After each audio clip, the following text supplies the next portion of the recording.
ओम शांति। आज 2 जून 2021 के बाबा के महावाक्य हैं। मुरली का सार है, मीठे बच्चे, बाबा के साथ उड़ने के लिए कंप्लीट प्योर बनो, संपूर्ण सरेंडर हो जाओ। ये देह मेरी नहीं, बिल्कुल अशरीरी बनो। मुरली का प्रश्न है, ऊंची मंजिल पर पहुंचने के लिए कौन सा डर निकल जाना चाहिए? उत्तर है, कई बच्चे माया के तूफानों से बहुत डरते हैं। कहते हैं, बाबा तूफान बहुत हैरान करते हैं, इनको रोक लो। बाबा कहते, बच्चे ये तो बॉक्सिंग है, उस बॉक्सिंग में भी ऐसा नहीं एक ही ओर से वार होता रहे। अगर एक थप्पड़ 10 थप्पड़ मारता तो दूसरा 5 जरूर मारेगा ना। इसलिए तुम्हें डरना नहीं है, महावीर बन विजयी बनना है, तब ऊंची मंजिल पर पहुंच सकेंगे। गीत है, दर पर आए हैं कसम लेकर। ओम शांति। बच्चों ने गीत सुना, जरूर गीत में कोई रहस्य भरा हुआ है जो रिकॉर्ड खरीद कर बाप बैठ इनका अर्थ समझाते हैं। इसको कहा जाता है जीते जी मरकर बाप का बनना, बाबा का बनने के बाद टीचर का बनना, टीचर के बाद फिर मेजॉरिटी गुरु करते हैं। क्रिश्चियन लोग को भी जब बच्चा पैदा होता है तो क्रिश्चियनाइज करते हैं, गुरु की गोद में जाकर दे देते हैं। फिर पादरी हो या कोई भी हो, पादरी तो क्राइस्ट नहीं हुआ ना, कहेंगे उनके नाम पर हम क्रिश्चियन बनते हैं। अभी तुम बच्चे पहले बाप के बनते हो, अशरीरी बनते हो। हमारा तन मन धन जो कुछ है वे बाबा को अर्पण करते हैं। जीते जी मरते हैं, अर्थात हम आत्मा उनके बनते हैं। ये बुद्धि में रहना है। जो भी मेरी वस्तु है, मेरा शरीर है, मेरा धन दौलत संबंधी आदि जो कुछ है, सबको भूलते हैं। मरने के बाद सब भूल जाता है ना। कितनी बड़ी मंजिल है।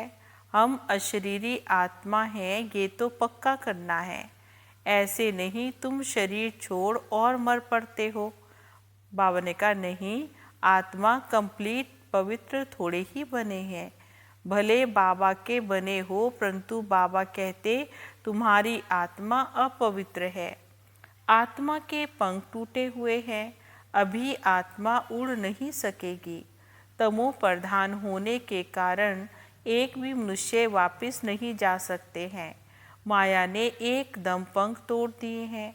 बाबा ने समझाया, आत्मा सबसे तीखी जाती है, उनसे तीखी कोई और चीज़ नहीं होती।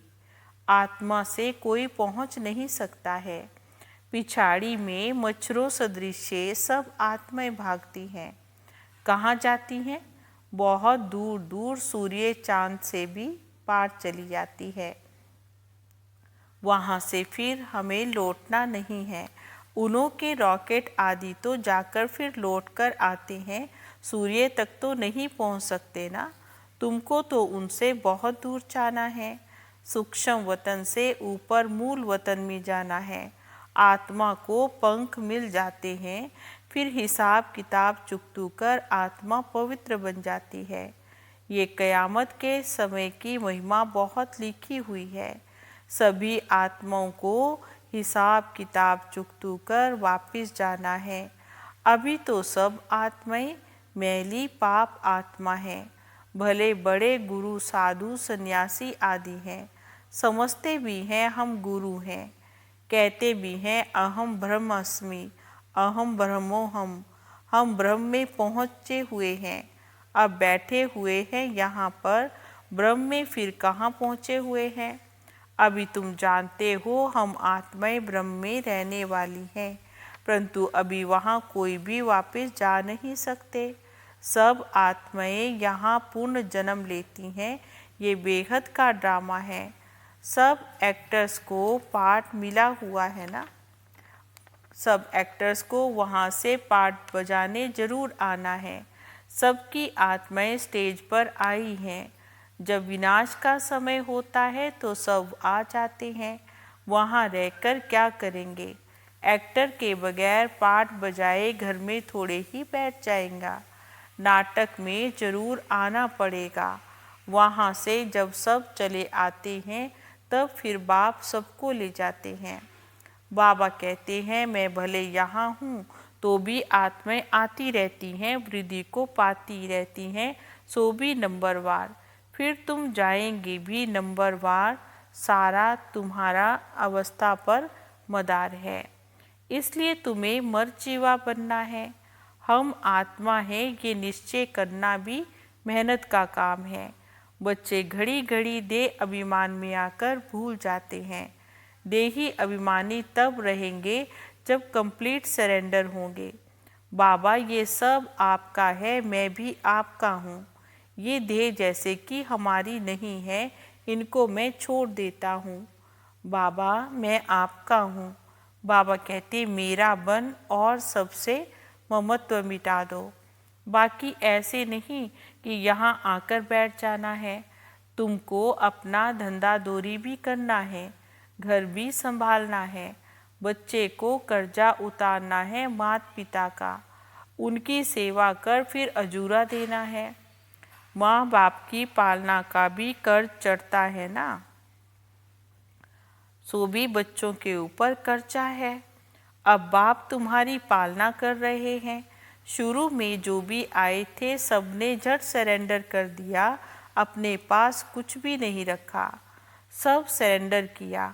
उस धन से तुम बच्चे भारत को पावन बना रहे हो। भारत बिल्कुल पवित्र था। भारतवासियों जैसा पवित्र सुखी कोई हो नहीं सकता। भारत सबसे बड़ा तीर्थ है जहाँ पतित पावन बाप आकर सारे सृष्टि को, पतितों को पवित्र बनाते हैं। अभी ये तत्व आदि सब दुश्मन है। अर्थक्वेक भी होगी, तूफान भी लगेंगे क्योंकि तमो प्रधान है। नेचुरल कैलेमिटीज भी आएंगी, बहुत दुख देंगी। इस समय सब दुख की चीज़ें हैं। सत्युग में है सब सुख की चीज़ें। वहाँ ये तूफान या गर्म वायु आदि कुछ नहीं होता है। तुम्हारे में भी ये बातें बहुत थोड़े ही समझते हैं। आज हैं कल नहीं है तो कहेंगे कुछ नहीं समझा। भले यहाँ आते हैं परंतु सब कायम थोड़े ही रहते हैं। यहाँ से गए 10 दिन के बाद समाचार लिखेंगे, बाबा फलाने को माया खा गई। ऐसे तो होता ही रहता है। छोटे फूल बड़े हो उनमें फल आ जाएं, उनसे फिर दूसरों को आप समान बनाने की ताकत रहती है, फिर उनका भी फल निकलता है। बाबा के बने फिर प्रजा भी बनानी है और वारिस भी बनाना है। पंडे बन बाबा के पास आए, बस हम पहुंच गए। पावन का नहीं, मंजिल तो बहुत बड़ी है। कहते हैं माया के तूफान बहुत आते हैं, तुम बाप के बने हो तूफान तो आएंगे। कहते हैं बाबा हम आपके थे, आपसे हमने वर्षा लिया था, फिर पूर्ण जन्म लेते 84 जन्म पास किया, फिर आकर आपका बने हैं। मैं तो आपसे वर्षा लेकर के ही छोड़ूंगा। तो ऐसे बाप को इतना याद करना पड़े और आप समान बनाए फल देना पड़े, नहीं तो माला कैसे बनेगी। बाबा का वारिस कैसे बनाएंगे। उसके लिए प्रजा भी चाहिए तो वारिस भी चाहिए जो गद्दी पर बैठे। बाबा के पास तो बहुत आते फिर फारकती भी दे देते हैं। बुद्धि का योग टूटा और खेल खत्म। कई बच्चे बाबा से आकर पूछते हैं बाबा अवस्था को कैसे जमाएं, कोई तूफान ना लगे इसका रास्ता तो बताते ही रहते हैं। बाबा को याद करो तूफान तो लगेंगे ही। बॉक्सिंग में भी ऐसा कभी देखा है जो कोई एक ही थप्पड़ खाता रहे। जरूर दोनों में हिम्मत होगी। 5 थप्पड़ अगर एक लगाएगा तो 10 दूसरा लगाता होगा। ये भी बॉक्सिंग है। बाबा को याद करते रहेंगे तो माया भागती जाएगी। परंतु फट से तो नहीं होगा ना। माया से कुश्ती लड़नी है, ऐसे मत समझो कि माया थप्पड़ नहीं मारेगी। भले कोई भी हो, बड़ी बॉक्सिंग है, बहुत डर जाते हैं। माया एकदम नाक में दम कर देती है। ये युद्ध स्थल है ना। बुद्धि योग लगाने में माया बड़े विघ्न डालती है। मेहनत तो सारी योग की ही है। भले बाबा कहते हैं ज्ञानी तू आत्मा मुझे प्रिय है, परंतु ऐसे नहीं सिर्फ ज्ञान देने वाले प्रिय है। पहले तो योग पूरा चाहिए, बाबा को याद करना है। माया के विघ्नों से डरना नहीं है। विश्व का मालिक बनते हो तो बाबा ने कहा सब बनेंगे क्या। 16,108 की माला तो बहुत बड़ी है, अंत में जाकर पूरी हो जाएगी।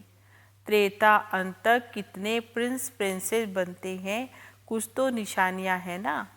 बाबा ने कहा 8 की भी निशानी है तो 108 की भी निशानी है। ये बिल्कुल राइट है। त्रेता अंत में इतने 16,108 प्रिंस प्रिंसेस होते हैं। बाबा ने कहा शुरू में तो नहीं होंगे, पहले थोड़े होते, फिर वृद्धि होती जाती है। वे सब बनते यहाँ हैं। बाबा ने कहा इसमें चांस तो बहुत अच्छा है, परंतु मेहनत बहुत है। गीत में भी कहते हैं कभी नहीं छोड़ूंगा मैं तो मर जाऊंगा। बाबा ये तन मन धन सब आपका है। हम अशरीरी बन आपको याद करते हैं। हम आपसे ही बुद्धि योग लगाएंगे। बाबा फिर कहते हैं ये सब तुम बच्चों के लिए ही है। बच्चे भी कहते हमारा सब कुछ बाबा आपका है। कहते हैं ना ये सब भगवान ने दिया है। अब बाप कहते हैं ये सब खत्म हो जाना है, तुम्हारे पास क्या है, ये शरीर भी खत्म हो जाएगा। अब मैं फिर तुमको बदली कर देता हूँ, सिर्फ एक्सचेंज ही करते हैं।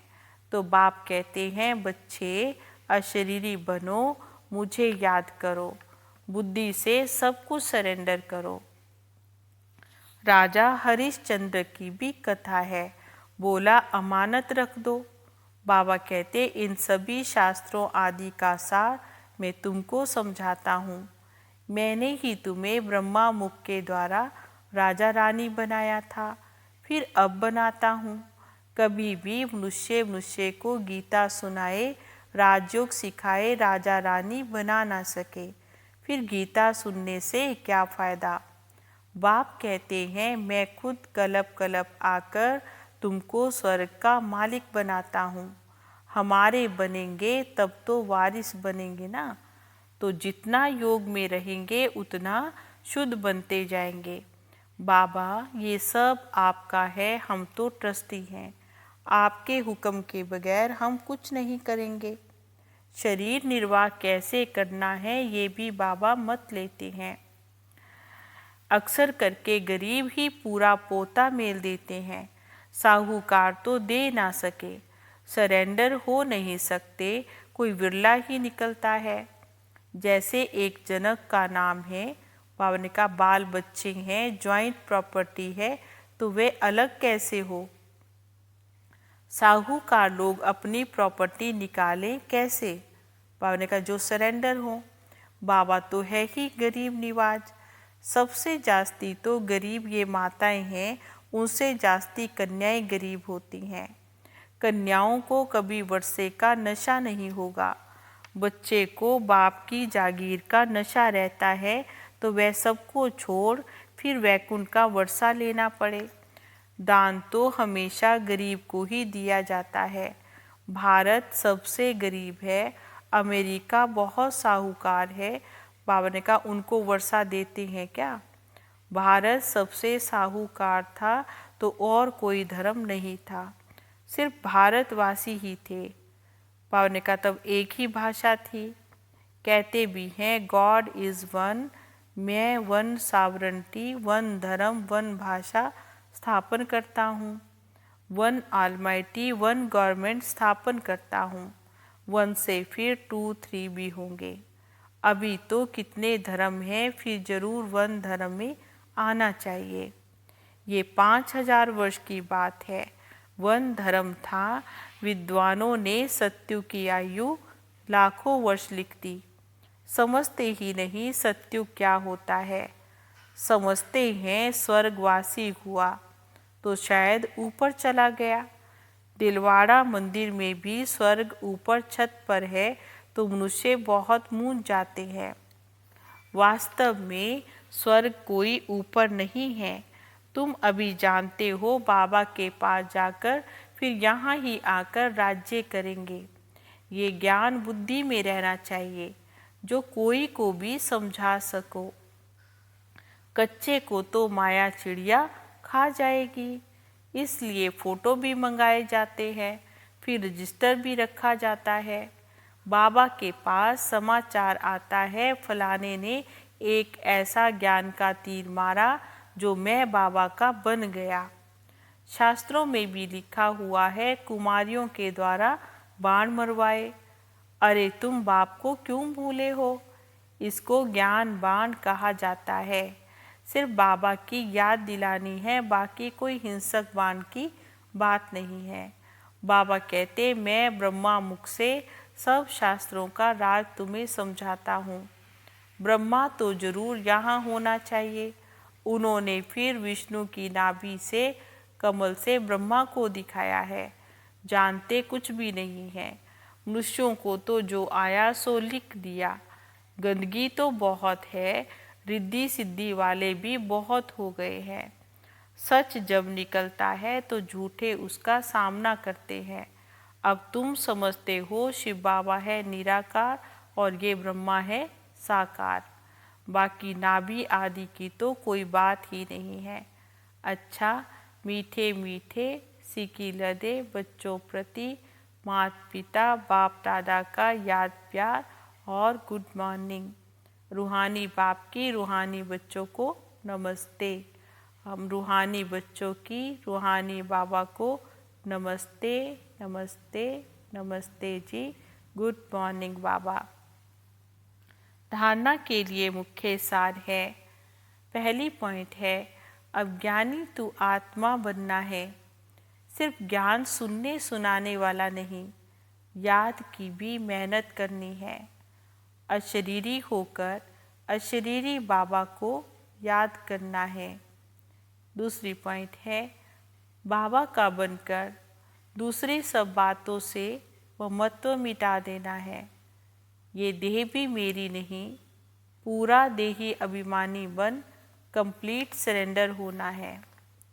आज का वरदान है ज्ञान योग की पावरफुल किरणों द्वारा पुराने संस्कार रूपी कीटाणुओं को भस्म करने वाले मास्टर ज्ञान सूर्य भव।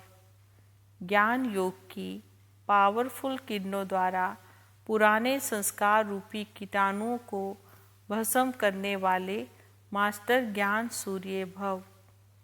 कैसे भी पतित वातावरण को बदलने के लिए अथवा पुराने संस्कारों रूपी कीटाणुओं को भस्म करने के लिए यही स्मृति रहे, मैं मास्टर ज्ञान सूर्य हूँ। सूर्य का कर्तव्य रोशनी देना और कीचड़े को खत्म करना है। तो ज्ञान योग की शक्ति व श्रेष्ठ चलन द्वारा यही कर्तव्य करते रहो। यदि पावर कम है तो ज्ञान सिर्फ रोशनी देगा, परंतु पुराने संस्कार रूपी कीटाणु खत्म नहीं होंगे। इसलिए पहले योग तपस्या के द्वारा पावरफुल बनो। बाबा कह रहे हैं यदि पावर कम है तो ज्ञान सिर्फ क्या करेगा, रोशनी देगा, परंतु पुराने संस्कार रूपी जो कीटाणु हैं वो खत्म नहीं होंगे। इसलिए पहले योग तपस्या द्वारा पावरफुल बनो। स्लोगन है शुभ भावना शुभ कामना के श्रेष्ठ संकल्प ही जमा का खाता बढ़ाते हैं। शुभ भावना शुभ कामना के श्रेष्ठ संकल्प ही जमा का खाता बढ़ाते हैं। ओम शांति।